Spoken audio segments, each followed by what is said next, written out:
Question number 12. The Honourable David Parker. Mr Speaker, may I start with a point of order? Point of order, the Honourable David Parker. Mr Speaker, Speaker's rulings on page 170 make it clear, and I'm quoting from rulings number 2 and 6, that the primary condition of asking a question of a minister is that the minister has ministerial responsibility for the subject matter of the question. If there is no ministerial responsibility, there can be no question. And then making the same point at Speaker's Rule at 6, on the same page, the Minister of Justice in that case has no responsibility for the actions of ministers outside her own portfolio responsibilities. She can't be asked to confirm something for which she's not responsible. So this question is in respect of NZTE conduct, for which the Minister Joyce has responsibility and the Minister of Foreign Affairs has none. Mr Speaker, when the Clerk's Office asked that at the request of the Minister that this be transferred, we made that point, but the transfer went ahead anyway, and I ask you, sir, is there now a new ruling that overrules rulings 2 and 6 that I've referred to? Because if it does, that has very, very significant implications that the opposition would very much enjoy. I looked very carefully at this matter because I thought the member may well raise it. First point I'd like to make is that within standing orders, there are no particular rulings around transfers. I then refer to a number of other pages of rulings that have been given by various speakers into the House, and if the member wants to start with page 167, particularly 1674, it's not for the Speaker to determine which minister has responsible for the question, or further, 16811, the government has the right to transfer a question, etc. What I then did is I went back and looked at the number of times this issue has been raised in the House over the last 6 months approximately. And this particular Saudi sheep issue has been the subject of 14 questions to ministers, 7 of which have been answered by the Prime Minister, 6 of which have been answered by the Minister for Foreign Affairs, and 1 of which has been answered by the Minister of Trade. In determining whether I would not allow a transfer, I need to consider whether the only reason a government seeking to transfer a question is an attempt to dodge giving an answer to the question.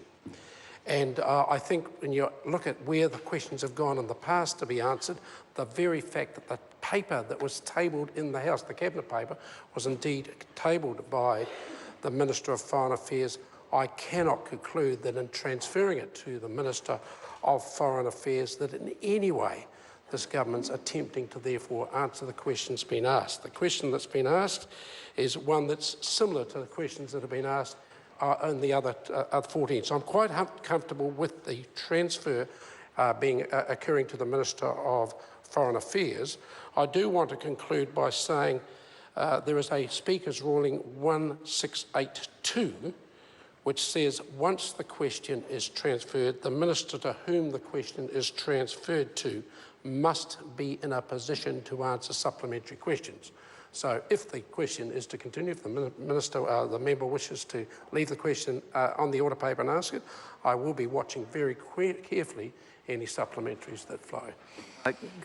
Sir, if I may just speak to that ruling. I'll allow the member to do so. The difference between this question and earlier questions of the Minister of Foreign Affairs and indeed the Minister of Trade was that they were going to the nature of the deal and the earlier payments. This is actually the administration of a contract by NZTE. It was NZTE that were at the Select Committee last week, and the Minister responsible is the Minister for NZTE, Mr Joyce. If the question was to then be referencing NZTE, the member may well have a point, but the question simply asks who now owns the abattoirs. I think a Minister of Foreign Affairs can give an answer to that. It similarly asks whether spending has ceased since a particular date. I'd be surprised if that can't be answered. So I suggest the member proceed. Thank you, Mr Speaker. My question is to the Minister of Foreign Affairs. Who will own the abattoir at the Khalaf Agri-hub in the Saudi Arabian desert, and how much taxpayer money has been spent on it since further spending was suspended in August 2015? The Honourable Stephen Joyce. Mr Speaker, on behalf of the Minister of Foreign Affairs, under the funding agreement, when equipment is sent to Saudi Arabia, it becomes the property of the Khalaf Group. However, the ultimate ownership arrangements for the abattoir have not yet been finalised. That is a matter between the Khalaf Group and the Saudi government. Regardless of the outcome of those discussions, the Agri-hub and the abattoir will provide a platform for New Zealand businesses to demonstrate their expertise and explore commercial opportunities in Saudi Arabia, where there is a network of 2,000 such abattoirs. In answer to the last part of the question, there was no active suspension of funding by New Zealand Trade and Enterprise in August 2015. Point of order, Mr. Speaker. Point of order, the Honourable David Parker. I would suggest, sir, that on the basis that it was the Minister of Trade and Enterprise that actually answered the question on behalf of the government, that question should have been to the Minister of Trade and Enterprise, not to the Minister of Foreign Affairs. I'll hear from the Honourable Jerry. Order. I'll hear from the Honourable Speaker, I make a contribution simply because the point of the question is being lost, and I may be able to help with that. The point is the government makes a decision about which minister can best answer a question.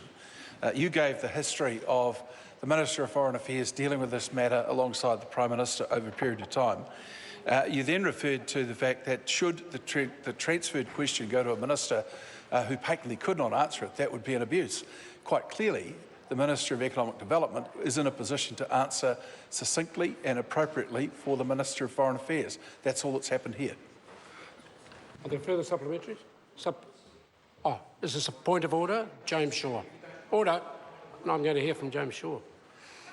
Thank you, Mr. Speaker. Just in reference to the Minister's answer to that question, given that it was a question on notice, he didn't actually say how much money was how much taxpayer money was spent since August 2015. He said that it wasn't suspended.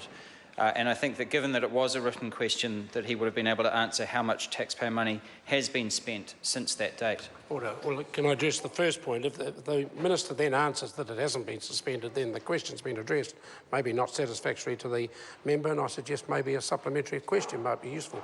With regards to the issue of transfer, we've covered the fact that the government has the right to transfer the question. It did so. I'm then not privy to whether a minister's in the country, out of the country, etc., and who ultimately might answer it. I don't think that makes a bit of difference to the rulings that you've contested or that the rulings that I've given. Are there further supplementaries? Mr. Speaker. Point of order, the Honourable David Parker. I seek leave to table the 20 August 2015 New Zealand Trade and Enterprise memo that said further funding is currently suspended. Leave is sought to table that NZTE memo. Is there any objection? There is none. It can be tabled. Supplementary. Supplementary question, the Honourable David Parker. Was the Prime Minister correct when he said at the post-cab press conference on 26 January 2016 that the multi-million-dollar abattoir being built with New Zealand taxpayer funds will be owned by the Khalaf Group and not the Saudi government? The Honourable Stephen Joyce. Mr. Speaker, on behalf of the Minister of Foreign Affairs, the Prime Minister is correct in terms of the equipment becoming the property of the Khalaf Group. However, as I said in the answer to the primary question, the ultimate ownership arrangements for the abattoir have yet to be finalised. That's a matter between the Khalaf Group and the Saudi government. Point of order, Mr. Speaker. Point of order. Order. Order. Order. This is a point of order. I need to hear it in silence. Point of order.